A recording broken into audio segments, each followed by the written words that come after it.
Hello, hello. Good morning, everybody. I am live.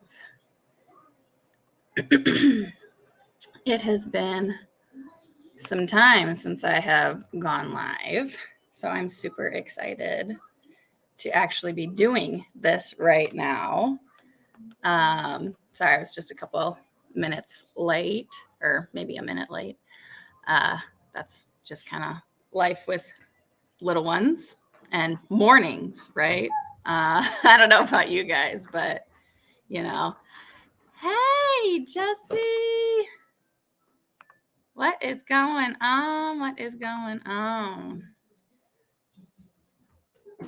Good morning. I am going to post that bad boy, and then I'm going to pin it to the top. And I think I just said on someone else's live that I was only going to use YouTube. The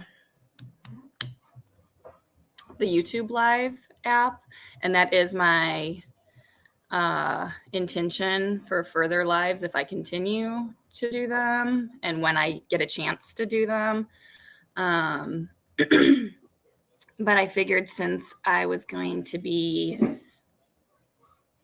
opening some friend mail and I didn't know if anyone wanted to join me, I just decided I would do StreamYard today.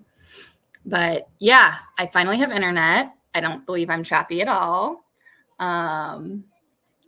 Super excited for that. It's only taken us a year. Our official year here is October 7th. So that's really exciting. That's this weekend. I think that's Saturday. Oh, goodness. Thank you. Oh, we did? Mm-hmm. Yeah, that's Saturday. So that's exciting. Yes, the sun is shining. The weather is getting cooler. So that's super exciting. Yes, it's been 1 year already. It has been a wild year. We've been in Tennessee for over a year. Oh, buddy, no. So many controllers, so many buttons, so many little hands to watch. We've been living in Tennessee for over a year now. We moved down the last week of July. But in this house, we hit officially 1 year on Saturday. So that's really awesome. And I never made, yeah, he's not even my reddest. Want to say hi, Cole? Hey. He's not even my reddest head child. Hunter is much more red than he is. And then I got my little towhead baby. You want to say hi too? He's craning up. Then I got my little towhead baby. But I was planning on, hi, yeah, are you talking now? He's talking a little bit, but not too much. All right, go back and play. I was planning on, when we first moved here, I had Mike go out with our drone and take footage. Here, can you sit on this half? Mm-hmm. So that he can sit on the other half. I had Mike go out with the drone and get footage and all other kind of stuff. And I have the footage. I just never made the video. And so then I was like, I'm not going to post it like 6 months in. So now I've decided that at a year, what I'm going to do, yeah, I could just like sit here and bounce them, but I'm not going to do that because I would get a cramp in my calf. So now at the year, what I think I'm going to do is I'm going to take that drone footage that he took when we moved, and then I'm going to have him go out this weekend. We got a lot going on this weekend. It's also my birthday weekend, and it's fall break next week from school, and my mother-in-law's coming into town this weekend. and lots going on, but hopefully I can get him to go out and take some more drone footage of what the farm looks like now. And then I can do a video of where we started and then where we're at now and how the land has changed over the past year and all the things that we've implemented. So I think that would be a really fun video. It might be kind of hard to tell all of the differences because like we started that orchard or my food forest, and right now it's not like big and lush or anything like that. It's just like some twigs and barely growing trees. So nothing looks really glamorous. And then of course we're not like in the thick of gardening season, so most things are dying off, but you can still see it all.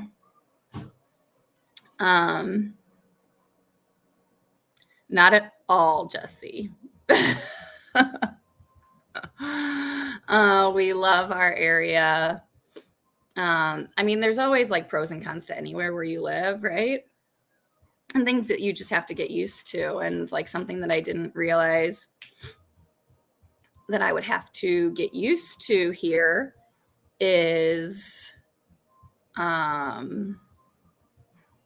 we lose power frequently. I would say frequently.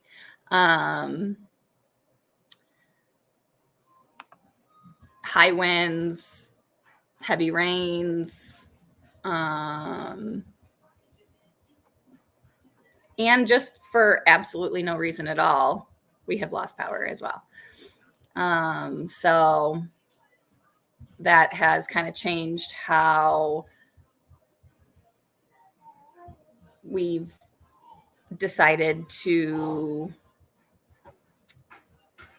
either preserve food or because I'm trying to get away from bulk freezing everything.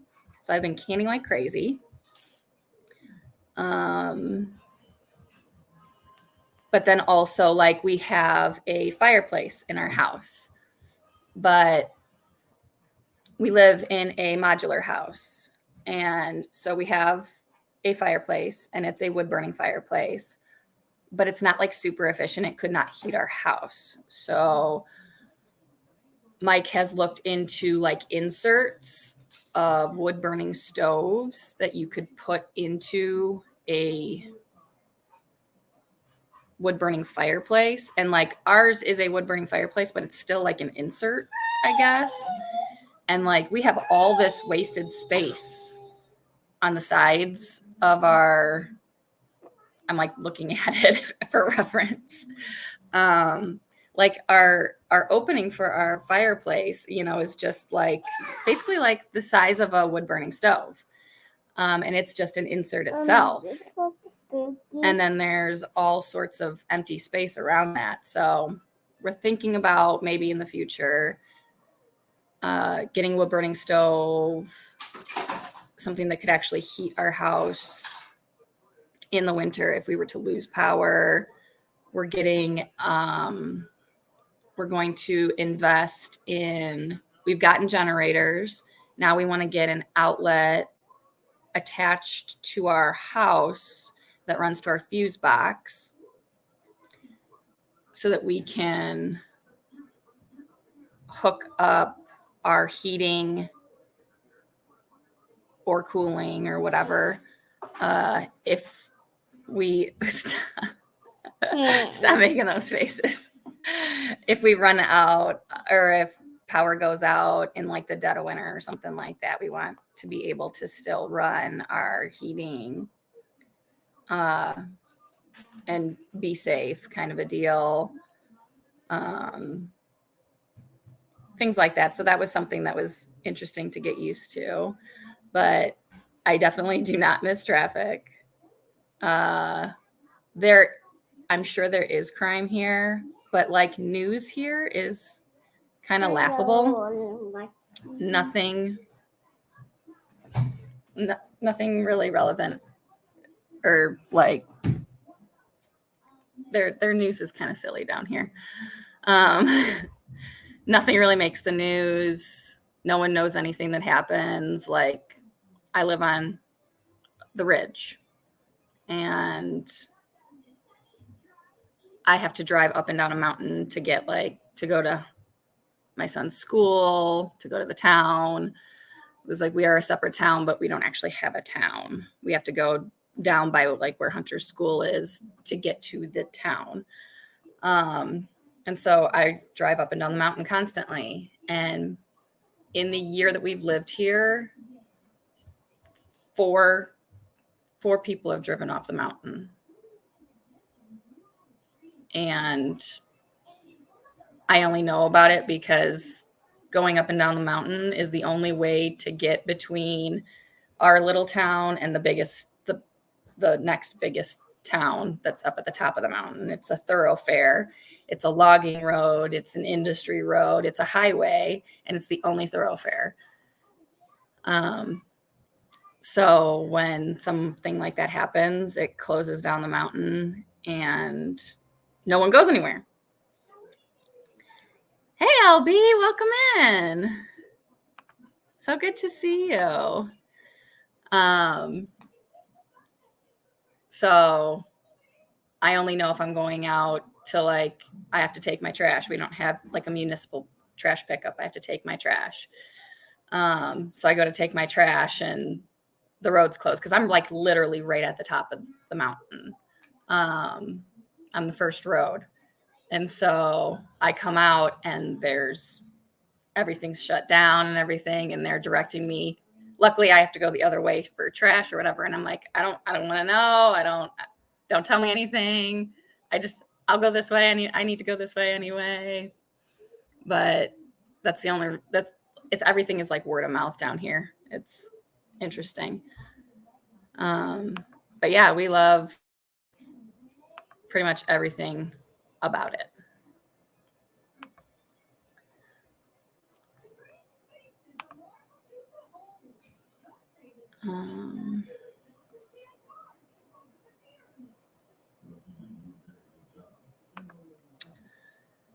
I mean, I'm sure I probably could, but that's not something that I really want to deal with. And then I would rather, it's just I live 3 miles down the road.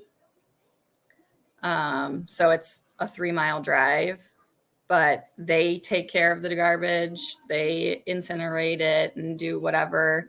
And with the boys and stuff like that, I don't want to have a hot barrel. I don't want us breathing any of that.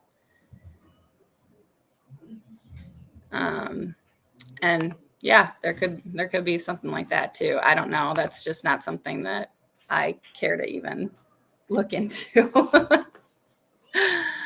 It's not I don't find it a big inconvenience or anything. I actually like it better.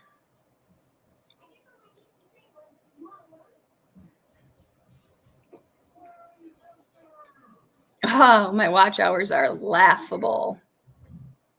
Yeah. I think at my highest, I was at 1,800, but I was doing quite a few lives back in Illinois. And then, like you said, I haven't done any. So, and watch hours are 365 day thing. So, I think I'm at 1,100 or something. I don't know. But it would be cool to get, monetized. I'm growing quite a bit in my subscribers, which is super awesome. And I'm loving that. It helps to be in these really awesome collaborations that I've been in with really awesome people with a lot more followers than I do. I'm lucky to have friends that will invite me to do things. And that definitely helps. I think September alone got me 80 subscribers, if not more.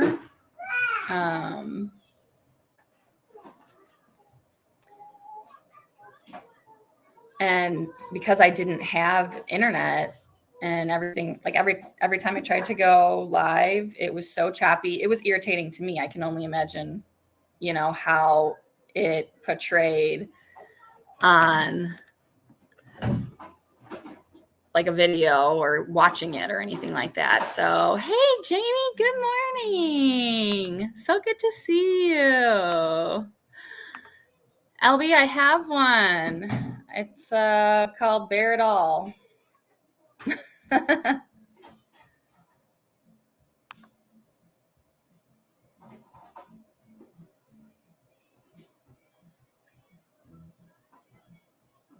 What is this?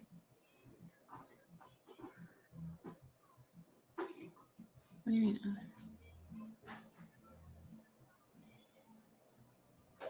I don't know what you're talking about, Jesse.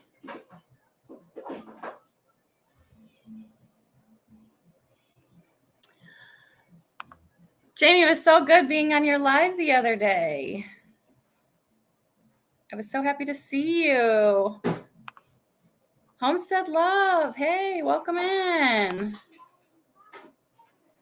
I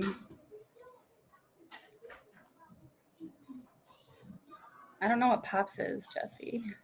Oh, but while you guys are here, check out. Jesse, did you get my email?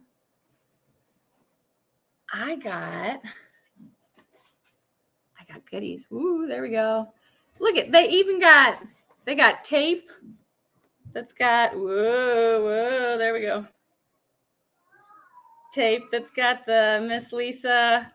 I've had Miss Lisa's Jam, Don't Be Jelly. Loved that. I'd seen their, Lazy Days tape. Pops. Oh, yeah. But seeing the Lisa tape, I was like, that's awesome. So I got this package from them. Sorry, I'm having to lean over. And I'm like, why are Jesse and Lisa sending me anything? And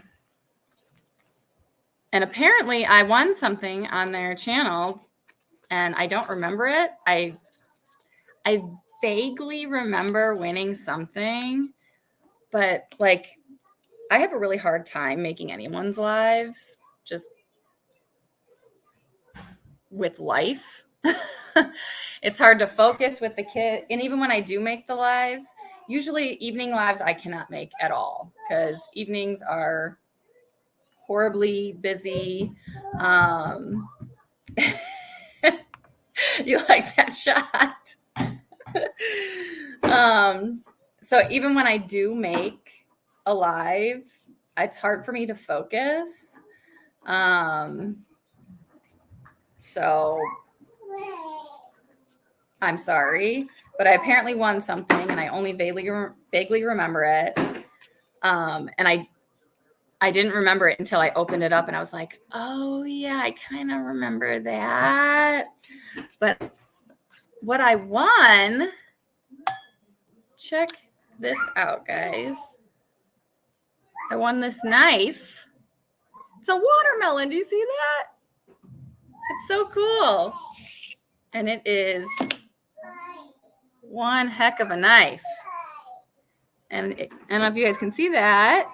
It says, there we go, Lazy Days with Jesse and Lisa 2023. And then on this side, they put Bare Bones Living. How stinking cool is that? Am I doing this right? Yeah. I'm so excited about this. I've never had anything that's like been engraved with our name on it. That's so awesome. I remember that I won a knife, like I said, vaguely. But then to see that it was engraved, I was like, oh my God, that is so sweet. I love it.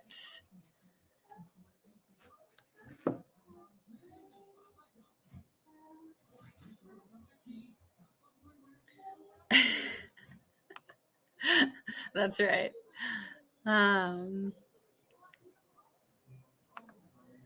You could have, and I totally would not have remembered it in the least. But I am so glad that you sent it to me because I am so tickled to have this. And I've been excited to show you guys. And then, of course, you know that you get anything from them and you're going to get some of Miss Lisa's jam, right? Otherwise, why would they make that tape? So, Jesse, where did you get this knife? And where did you get it, like, engraved and stuff? Like, I really don't remember that even being advertised. I feel like that was a total surprise, right? I wasn't supposed to know that that was happening. Hello, the Joker. Welcome in. So nice to have you. LB, I got mine right here. I'm trying to open this. Thank you, Jamie. I'm so glad to hear that.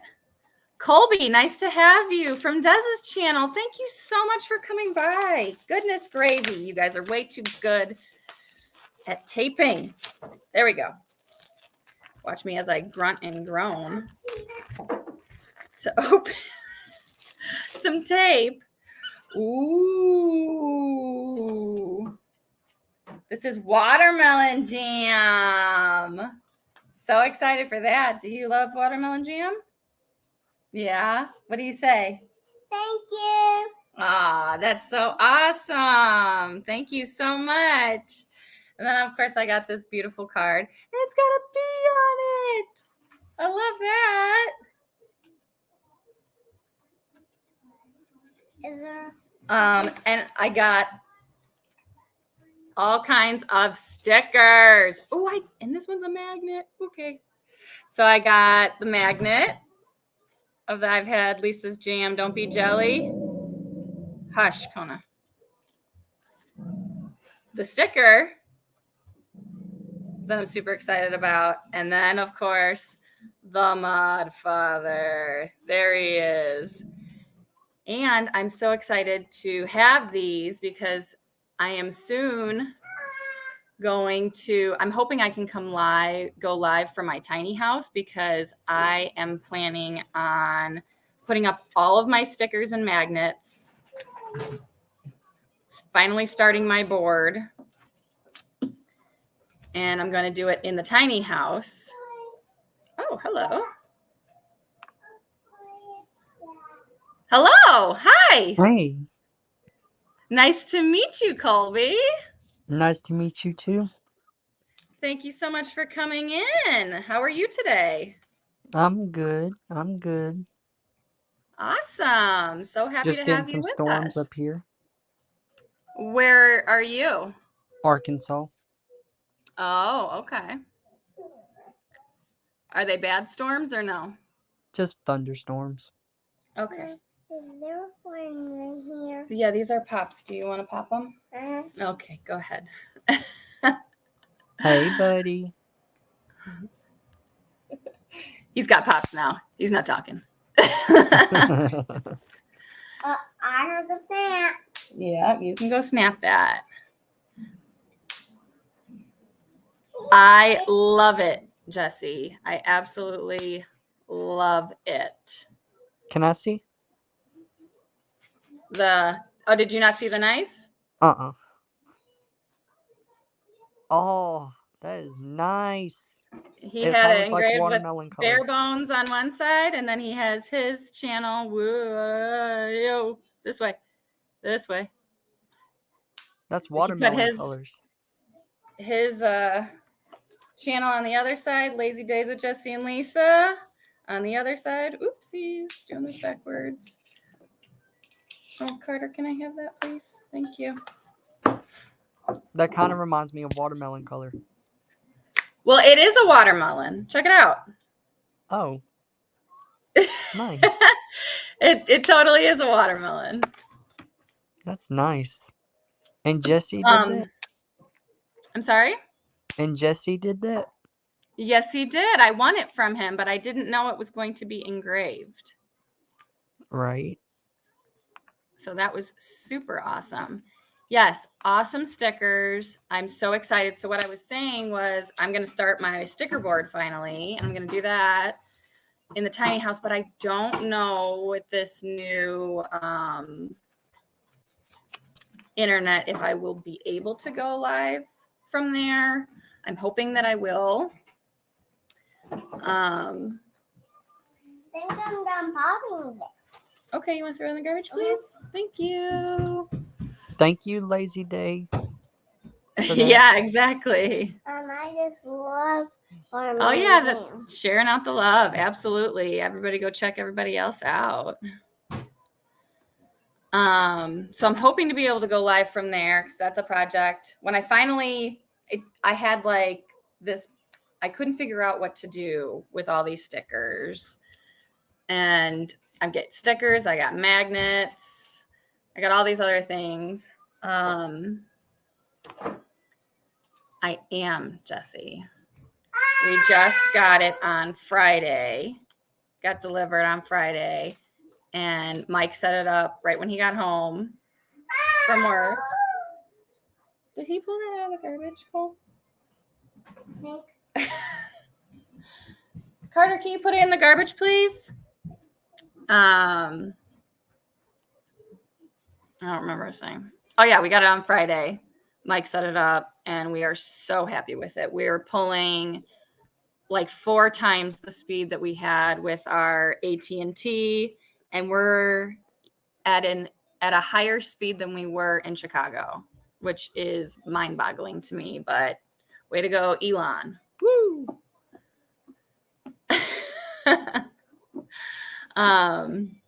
So stay tuned for the sticker thing. I'm not going to tell you what I'm doing with it yet. You guys got to stay tuned for that one, I guess. Mama?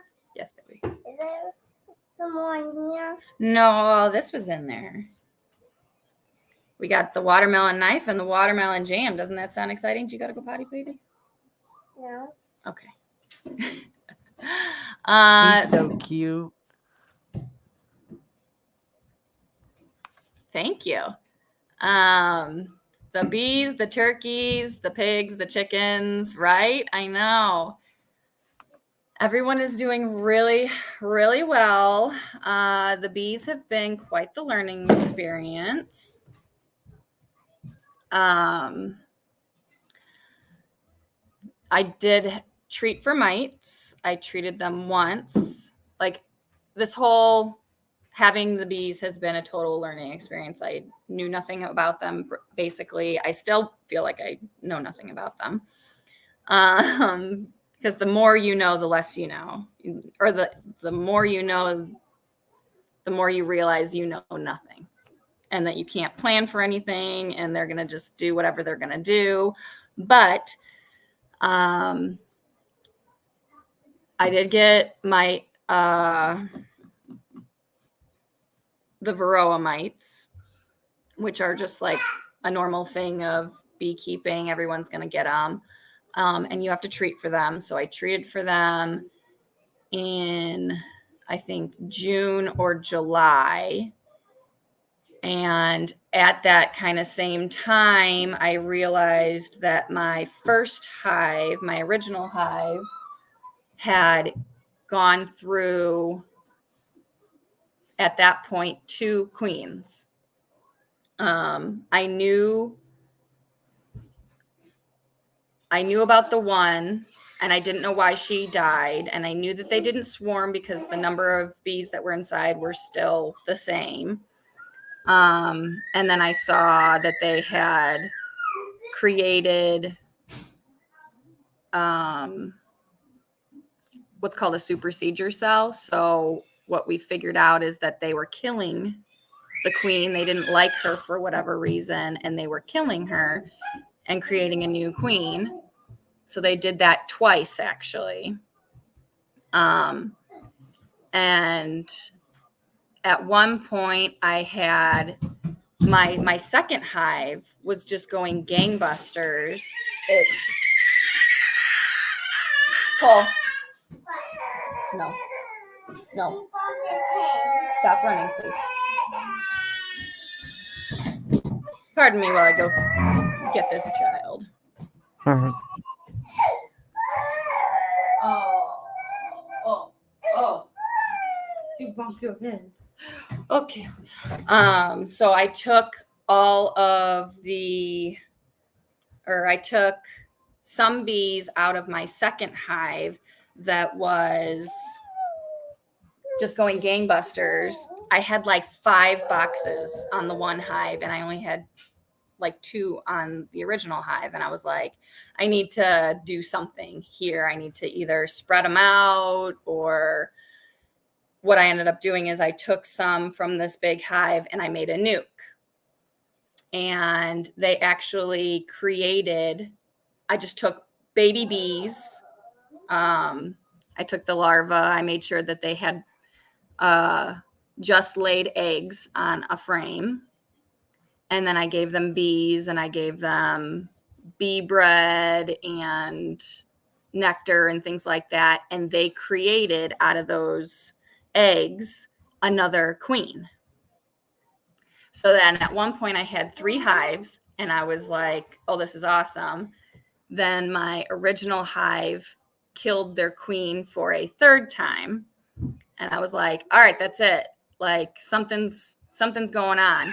So in my nuke, I had created that from my second hive, and they were super strong and thriving. Cole. Hey, Cole, can you stop screaming and running after him, please? Because he's going to fall and get hurt again, okay?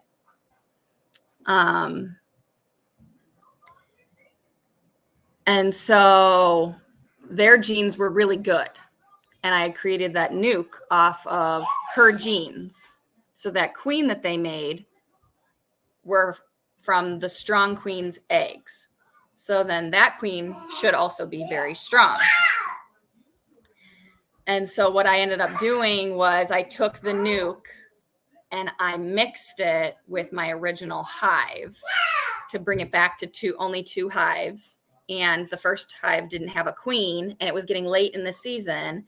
And as it gets later in the season, the drone bees, those are the male bees, their only job is to mate queens. And then they basically, whoever doesn't mate a queen comes back to the hive, and they just sit on the couch. What beekeepers call it is they sit on the couch and eat all the honey that all their sisters bring in. So they just mooch off the hive for the rest of their lifespan. And then come fall, their sisters will kill them off by throwing them out of the hive and not allowing them to come back into the hive. And then they starve to death. So it was so late in the year, they could possibly make another queen. But she would then have to develop, hatch, go off and try to find whatever drones were still alive. And then, but queens only go out one time in their entire life and fill up. And that's the only time that they ever go out and get mated. So that queen wouldn't be full of a lot of backup to produce a lot more bees. So it's not good to like try to make a queen late in the season. So that's why I put the nuke, I combined the nuke into my original hive, and now they're doing really well. But that happened while I was treating them for these varroa mites. And then, so they didn't really get, the small hive got treated once. The nuke got a half of a treatment before I added them to the small hive. And so them combined, they didn't really get treated. And then the big hive did get treated once. And they still had, I went from 15 mites in the big hive to 5 mites in the big hive per, like, I can't remember the numbers because I'm a first-year beekeeper. But it's not like I only had 15 in the whole colony. It was 15 per like every 100 of bees or something like that, or 300 every 300 bees. And there's 80,000 bees in each of my, hives. So there's a lot of mites in there. So anything, I still treat it again at five mites. So they're getting treated again. And your objective is to decrease the amount of mites to the lowest number possible for the winter, so that your colony can stay healthy enough and strong enough over the winter and not die off. And then once spring comes and the new spring brood is hatched, they should be strong enough and vigorous enough to be able to fight off a lot of the mites when they emerge. So it's just like a lot going on. And then also during this time, they had gathered all spring and summer, all this honey. You can't leave the honey on the hives while you're treating because it will taint the taste of the honey. And then also those frames that the honey is on cannot be used for honey again because it can like hang around and still taint the flavor of the honey. So I have one freezer dedicated. So I put them in the freezer. Oh, I lost Colby. And you put it in the freezer to kill off all the mites and the eggs, and hive beetles are like a thing too that you have to keep an eye on. So you put them in the freezer and that is enough to kill them. And then it also preserves the honey for me. So I have a freezer full of boxes of honey and boxes of frames. If they just were frames, I just had to freeze them for 24 hours. If they were empty frames, and then I removed them, that's enough to kill whatever eggs and mites are on them. And the ones that have honey are still in the freezer because it should be preserved, but I don't know enough about it yet. And I want to give the honey back to them when they're done with this treatment, because that honey is going to get them through the winter. They have to eat off that all winter. So I won't get any honey from them this year, but they need that honey back. So that's what one of my freezers is for. And it's just always learning. I got to go out there. I've been feeding them double strength sugar water. Hey, Anne, thank you so much for coming in. Oh, I answered your question. Oh, how long to keep them in the freezer? Yeah. Thank you so much for coming in, Miss Anne. So happy to have you. I'm just talking about my bees. I don't remember what I was just about to say. Oh, because they don't have that honey to eat off of, and there are things like goldenrod and stuff that they can eat right now. But I'm also feeding them sugar water to make it through this time and for them to store up at this time. And this treatment that I'm using is different than the treatment that I used in June or July, whatever. That one only took a week or 10 days.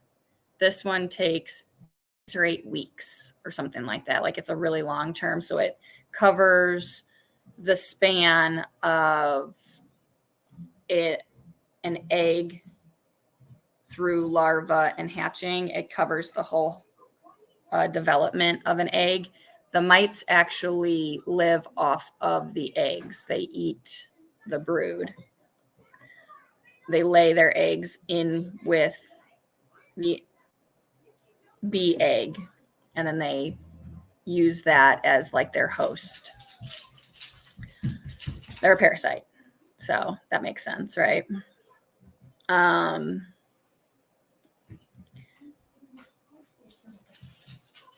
So they're going to be done with that treatment, I think, at the end of October. And then I can finally get a freezer back, or maybe I won't even have to use that freezer because I'm not using it for meat or anything. And I have 2 other freezers that I'm still trying to get things out of and canned and things like that.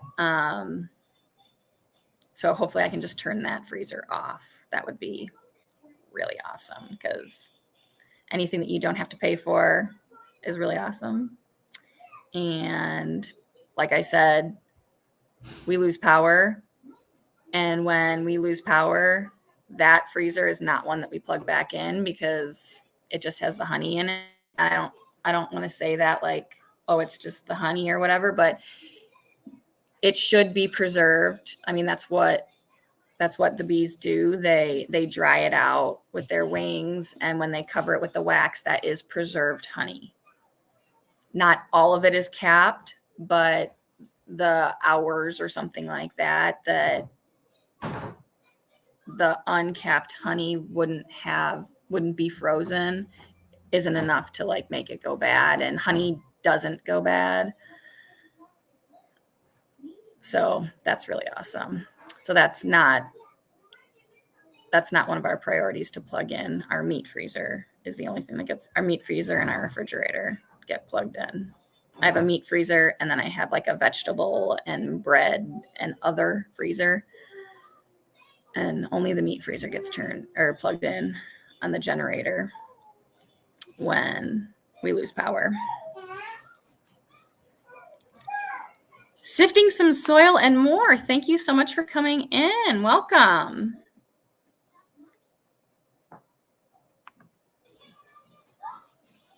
So then the another thing that I'm dealing with today, I have a ton of mint too that I have to dehydrate. Jamie, you're reminding me. Ugh, so many things. So you guys may or may not know, I have cats, and I got cats in May. I've never had cats in my life. That is true, Jesse. Honey is, like everyone says, it's gold. It is literally like pure gold. It's, if you like search things, I saw this one like meme on Facebook or something like that, and it had like the most crazy facts, like ancient cities used to live off of just honey, like when they had like a severe drought or their crops didn't work or whatever. You can live off of a spoonful of honey for a day. That gives you all the water, all the nutrients, all the energy that you need to survive for the day, which is just like, it's crazy. Or it could have been longer than a day, but honey has saved civilizations.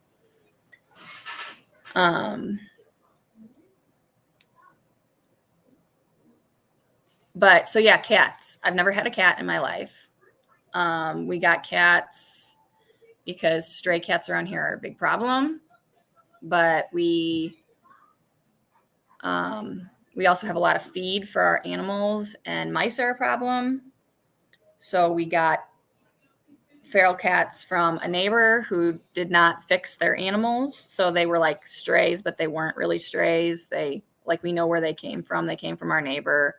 They've always been outdoor cats, and they don't act like fair. They're not like surviving on their own. They were fed and all the other kind of stuff.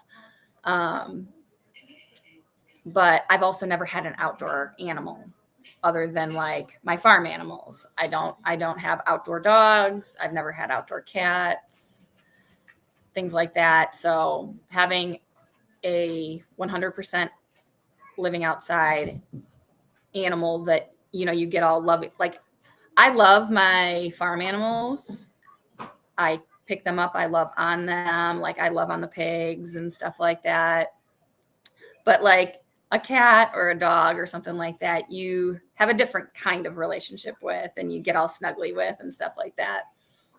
And so having these cats has been a learning experience, and they're super sweet and they're super loving, but like, and I treat them for I give them Frontline for flea and tick. I get my dog a Lyme booster shot yearly because I don't want her to get Lyme disease. When I got the cats, I was like, do you guys have a Lyme booster for cats? Because I've never had a cat. I don't know. And they're like, no, we don't. We only have one for dogs. And I'm like, why is that? And I guess Lyme disease is not like a thing that they're afflicted with a lot. I don't know. But they still do get flea and tick meds. And ticks still get on my cats, but I guess they just don't get Lyme disease. I don't know. But I have literally like pulled a tick out of Chester's butthole. So like I know that they get ticks, but maybe they don't get sick from ticks. And that was terrifying when I had to do that because he was fairly new to me, and it was literally like at his anus, like head in. And I was like, oh my God, this cat is going to like destroy me trying to pull this thing that is stuck to his butt. But he actually took it very well. So I'm always like feeling them. I've gotten ticks off of both cats before, and I'm always feeling them and checking them because they live outside. And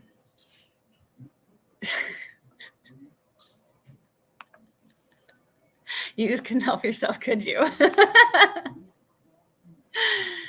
And then not long ago, Chester had on his front paws, and not like on the paw of like his hand. Carrie Leonard, thank you so much for coming in. Welcome. Dan, hey, how are you? Thank you so much for coming in.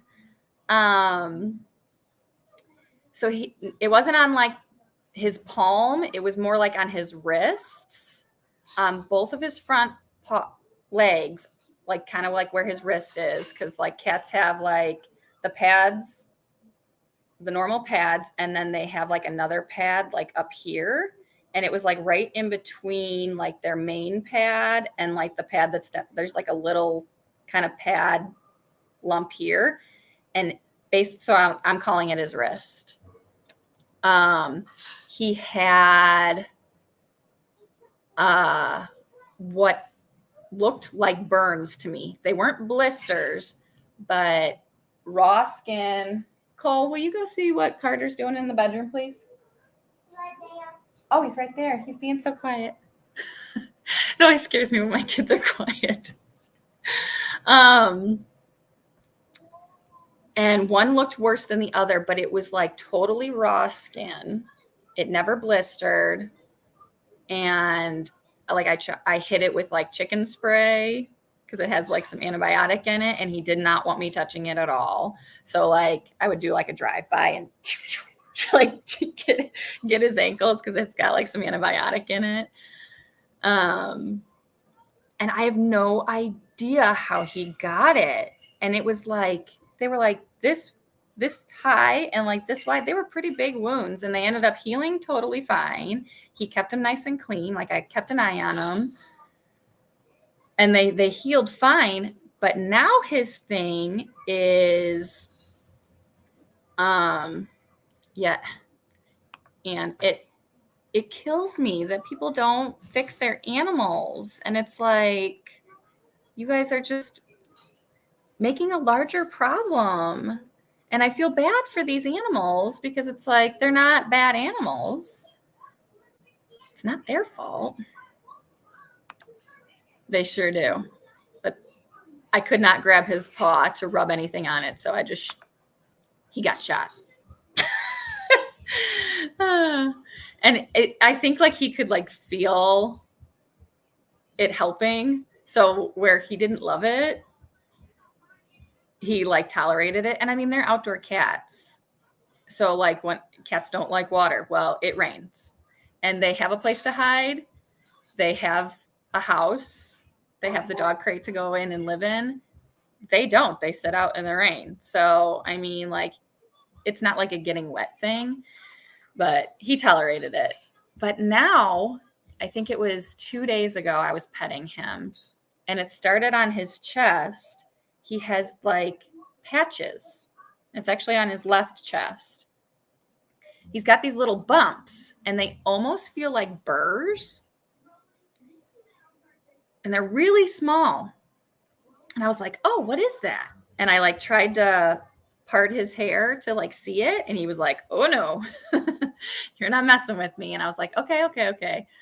I won't mess with you. And then today I felt it, and it had spread. It's like his shoulder, his armpit, and his arm, and like a little bit down his chest. And I'm like, okay, this is getting worse. So I tried to pin him down a little bit, and he has his nails and everything like that because he's an outdoor cat, and I want him to be able to climb and defend and do all the things. But he can also scratch the crud out of me. So I tried to pin him down to like look at it a little bit, and it's not a bug, and it's not burrs. It's on his skin. I Googled it. Looks like cat dermatitis is like a thing. And no, it's not mange.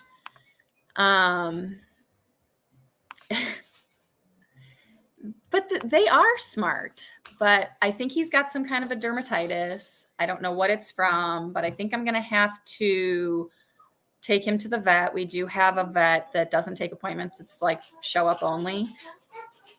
But my one hesitation in taking him to this vet is it's down the mountain. And I mean, anytime I have to take them to the vet, like we went and got him fixed. Then, of course, everything happens to Chester. I don't know why it does.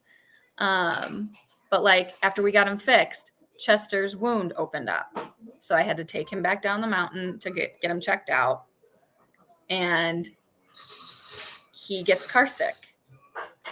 And he threw up and pooped all over the carrier going up. And it was like, I swear to God, it was in exactly the same spot on the mountain.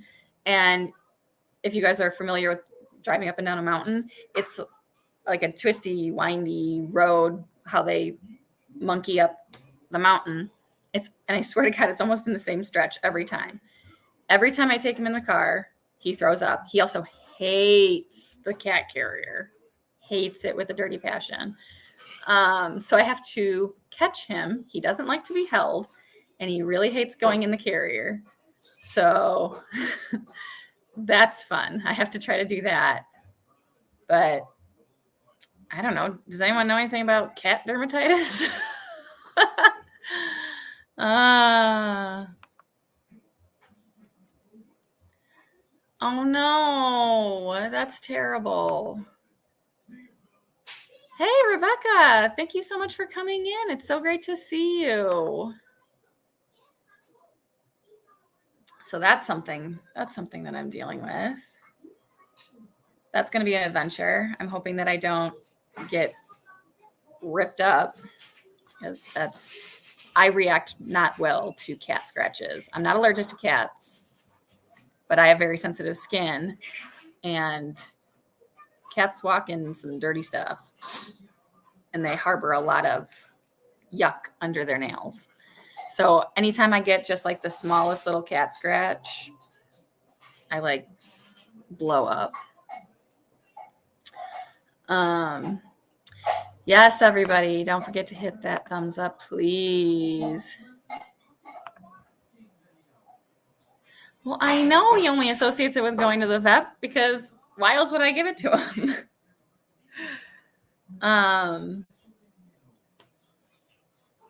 We're going to work on, I like where we set up their,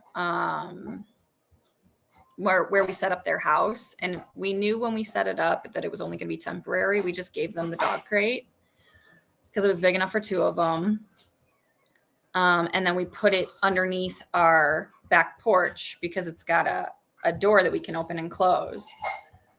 And at first they loved it and they were all about it. And when we first got him, we actually locked him in there for 2 weeks because we wanted them to associate with our house and with that house or with that kennel. as their safe space. And because we just got them from our neighbor, we wanted to hold them extra long because we didn't want them just to run back over. And we actually did have twice when Chester ran back, and I had to go get him the one time. But we knew that was going to be temporary, and now they don't even really use it. That's where we still feed them. It's kind of a pain in the butt because our stairs are on one side of the deck, and then the door to where the dog carrier is on the other side. But it's just like what we have so far. And what we're planning on doing is building a cat house. And then we put cat doors because it's an enclosed porch with just like lattice and stuff like that. But we put cat doors in on one side and on the other so that if something were to be chasing them, they could run in. And if it was something that was small enough to fit into the cat door, they could run out the other side still and they could escape or whatever they were trying to evade. And we're going to keep those cat doors on there so that they can still seek refuge if they need to. But we're going to build them a cat house with doors on either side again so that they can go in all the way through if they need to or whatever. We're going to actually put it up on the deck and then start feeding them up there. We don't really need them closed up anymore. They are very comfortable here. They're very happy here. And then they sleep up on our deck most of the time anyway. So it's like, and it's where we are and stuff like that. They're very social cats. So that's like something we have to work on. But it's just kind of fallen to the back of our to-do list because we got so much else going on. The pigs are growing crazy. Beans is definitely the bigger and more aggressive eater.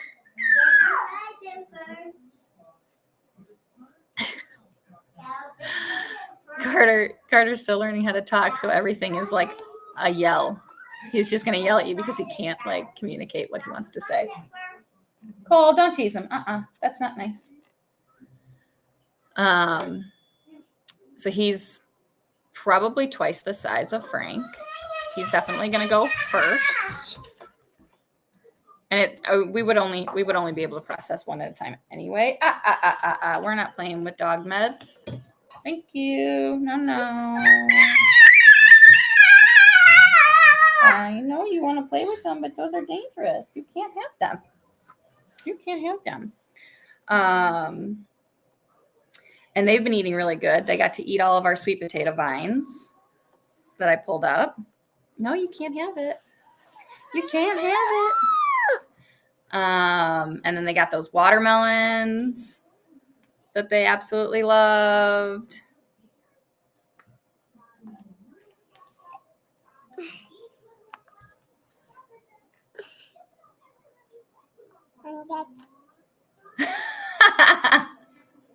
That's funny, Jesse. Yeah, it's just something we're gonna build. All right, you can shake it while you're here in my. No, don't shake the glass. Shake the meds. Shake.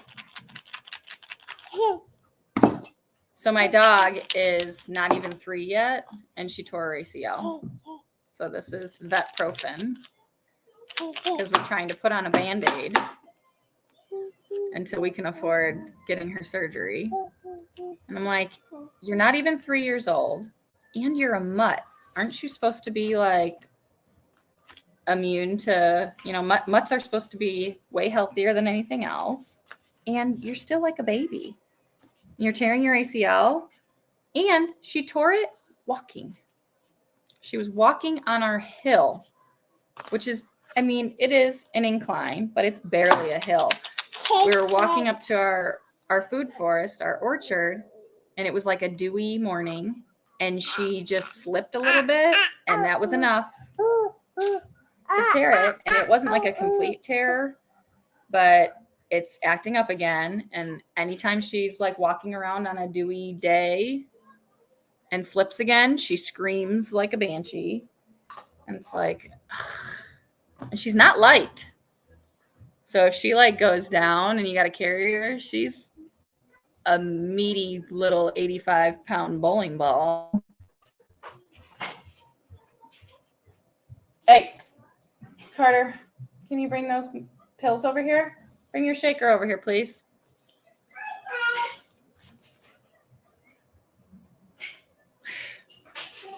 That's another thing we're dealing with. A broken dog. A big baby is what it is. And she's so pathetic too. And I'm like, you weren't even like doing anything stupid. I can't even be mad at you. It's like my shepherd used to do like all like the juking and stuff like that. And I'm like, you're going to tear an ACL. You're going to hurt yourself. You're going to break your back, kind of a deal. And she never hurt herself. And Dewey.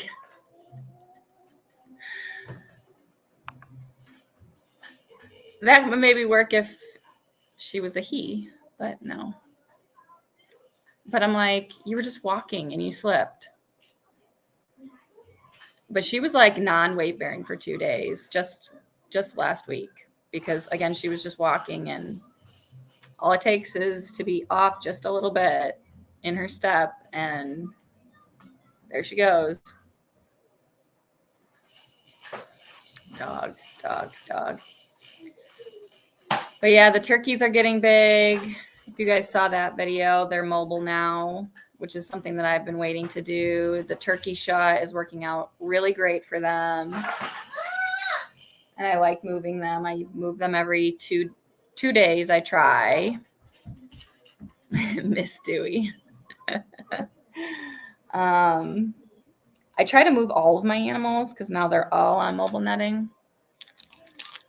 I try to move all my animals every 2 days, and I have 4 mobile paddocks now. So I try to move, front 2 one day and back 2 the other day. But when I'm moving these animals, I have my boys inside, and I've been putting Carter in his bouncer so that at least he's contained. You want to sit in your seat? Yeah.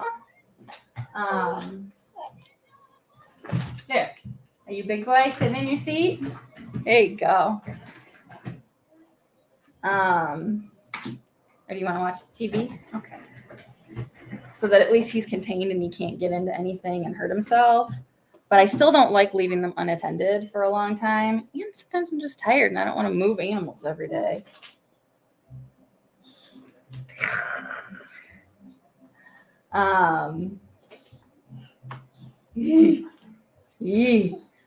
Another problem that I'm having with moving my animals every day is we use Premier fencing, the mobile Premier fencing. All right, cut it out. You're going to hurt your face. Which I have nothing bad to say about their fencing. But what I have found on our land, I mean, it's not surprising considering we live on a mountain. But there are areas on my land that are an inch or 2 down. There is just huge pieces of rock, and I can't get through them. So I was using my foot to pound, to step the posts into the ground, and then that wasn't working. I've put holes in the bottom of my boots, trying to like stomp down. Because you never know if you're hitting just like a small rock and you can like bust through it, or it's like a big boulder and there's no use. And then there's the grounding rods. So now I got to bring a mallet out with me and bash them all in and stuff. And some parts of our yard are extremely rocky and hard. And I found that out the hard way because I tried, again, stomping it down, and I was just hitting rock after rock after rock. So my morning chores take me over an hour to get all their feed together, get to each paddock, feed them, water them, and then possibly move them. So that's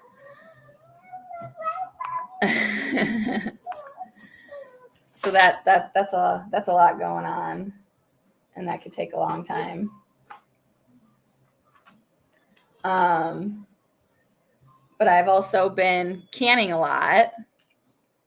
What I canned yesterday, I'm really excited about. Yeah, let's not eat things that we find in our high chair. How about that?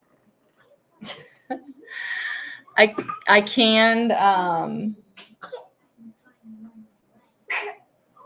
what are you doing? I canned cream of soups yesterday.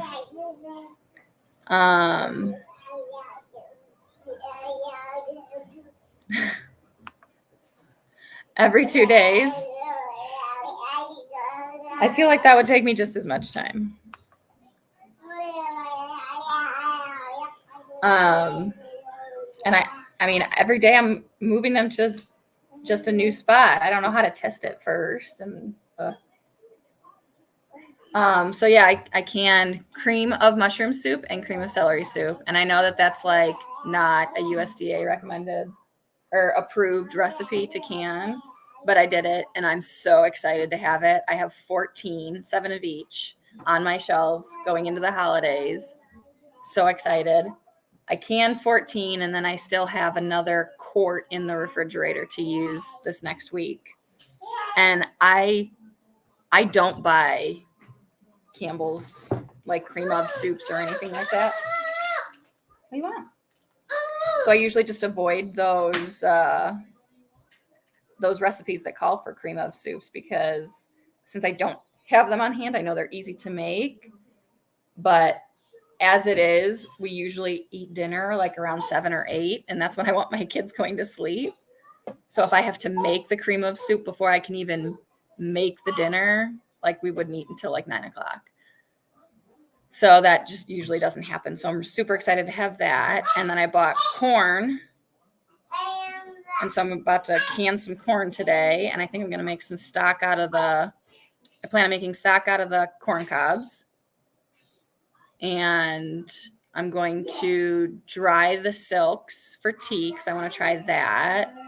And then I think all the leaves and husks, I'm just going to give to the pigs and let them eat that. They can just turn it into bacon for me. Hey, no teasing, please. I do love having the pigs because I love that they just eat whatever I don't want to eat. And then anything that has meat in it, because my pigs are vegetarian because it's just better for their meat. You want to sit on my lap? Yeah. Okay. So anything that has meat in it goes to the chickens, goes to my sustainability flock back here, the chickens that we eat, which I don't know if you guys saw that. Yeah. Make that stock. Oh, I know. I just don't want to hear all the screaming. I'm sure you guys don't want to hear the screaming either.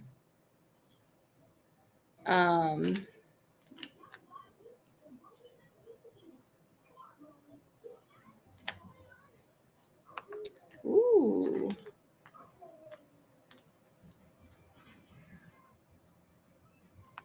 Drone footage. Fun.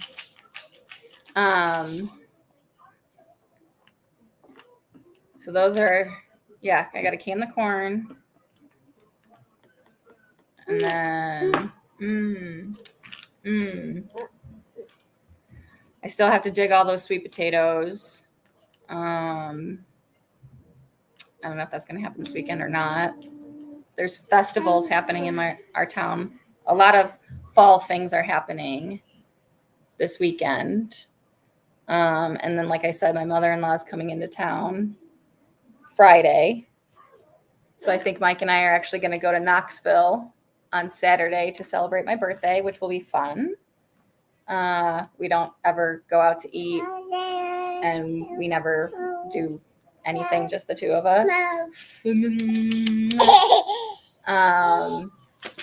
So that'll be nice. But during the day, our town's doing their fall festival.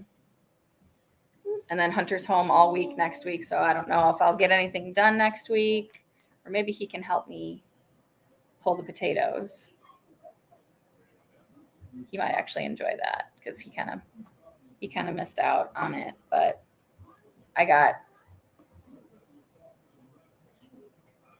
when I weighed my potatoes, I had 65 pounds of purple potatoes that I had harvested, and that was only like a third of the potatoes. So I got a lot more to dig up.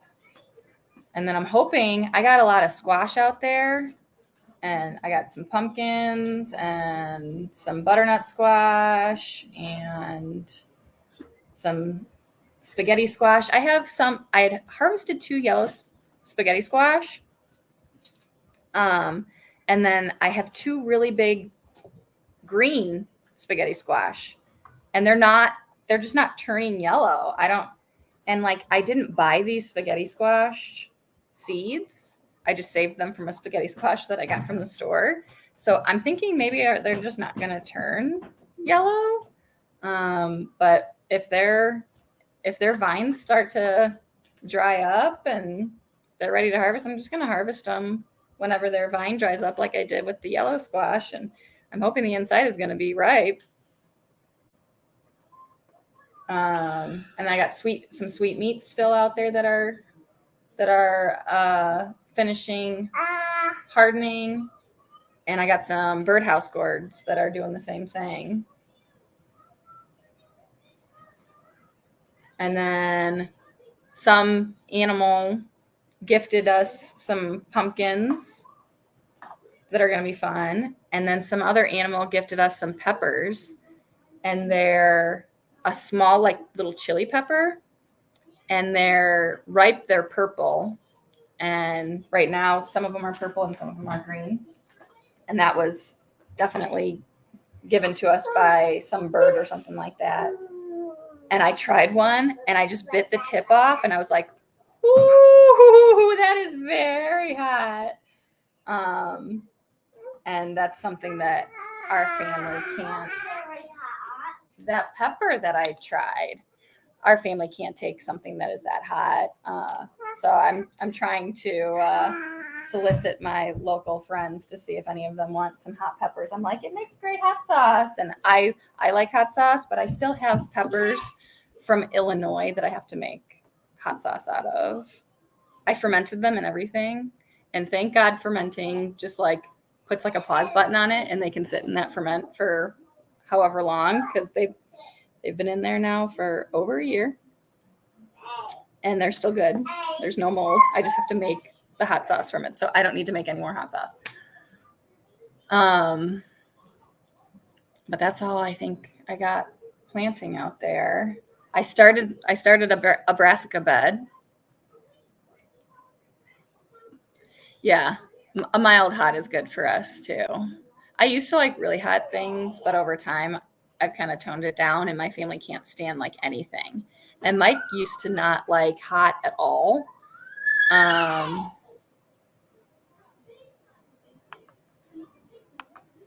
Well, where the potatoes are growing are not rocks. It's not like all my whole property is covered in these rocks. It's like there's patches of areas that is just like, it's like total bedrock.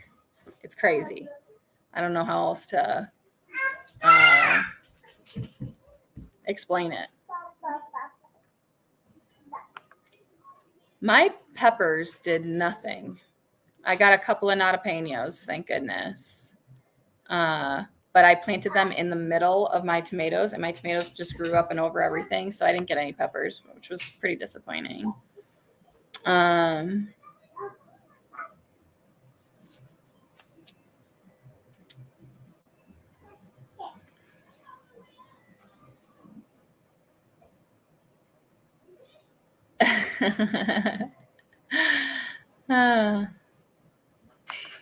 going to have to do like a whole bed just dedicated to peppers next year, I think.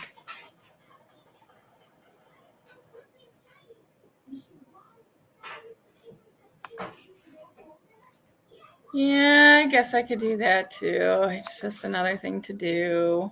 And they're beautiful. They're beautiful peppers, but I definitely need to wear some gloves because, like I said, I didn't even get close to seeds or anything like that. I just bit the tip off and I was like, oh my God, these are so hot. And since I didn't plant them, I just like Googled purple peppers. And I thought I found them. I can't remember what they were called, but it said that they were like a mild pepper. And I was like, oh, that's awesome. That's totally what we need. And then I took a little nibble and I was like, that ain't mild. That is not mild. No. But I guess I could make a sweet pepper jam.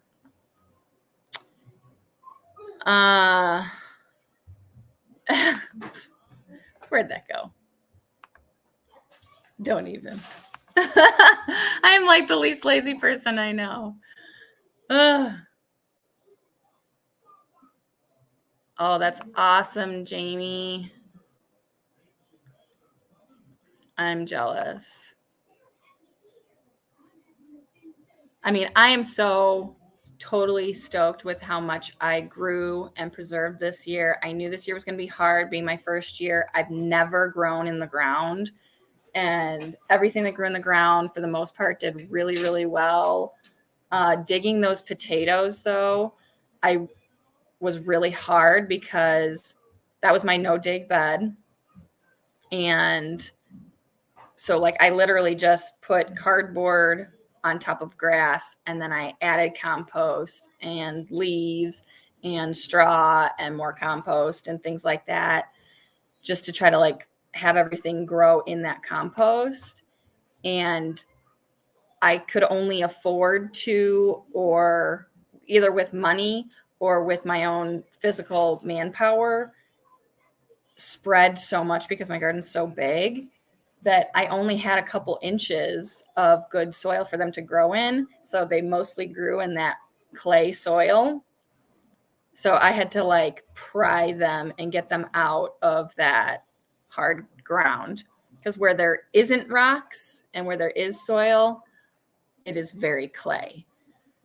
So the more, as the years go on, and every year I'm going to add more and more and more. I've already told my neighbor, I'm like, I'm coming over with, I'm going to drive my riding lawnmower over there with my gorilla cart attached and fill up more manure and add more layers and stuff like that.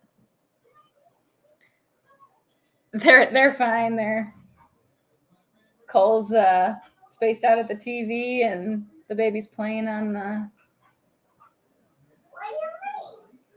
the table with a car. So it's a moment of peace. Ooh.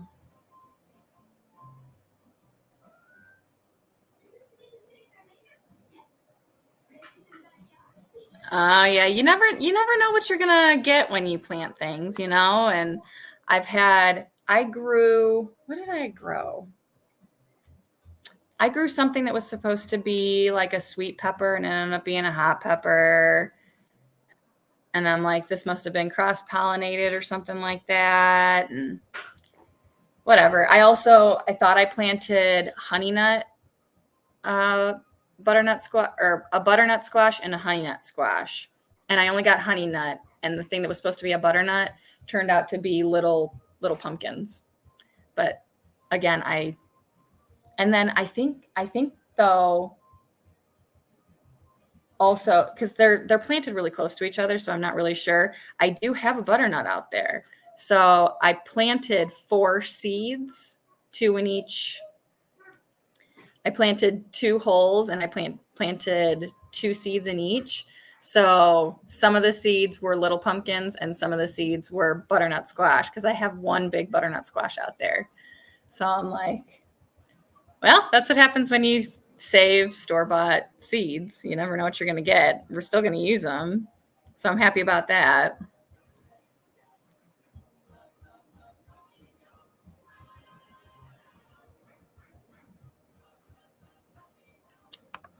Thank you so much for coming by, Deanne. It was so great to see you. But But yeah, I think I'm going to have to run off here. It was so great seeing everybody.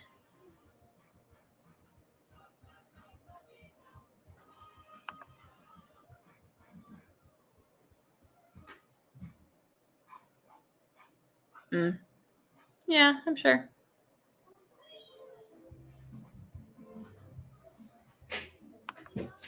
Oh, wait.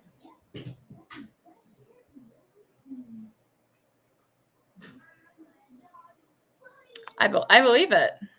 I believe it. I'll have to look that up. What's it called? Sergeant York. I'll have to look that up. But I don't doubt it at all. But I am determined. We are growing. We are doing. And we got a lot this year. I knew it was going to be full of ups and downs and figuring out a lot of things.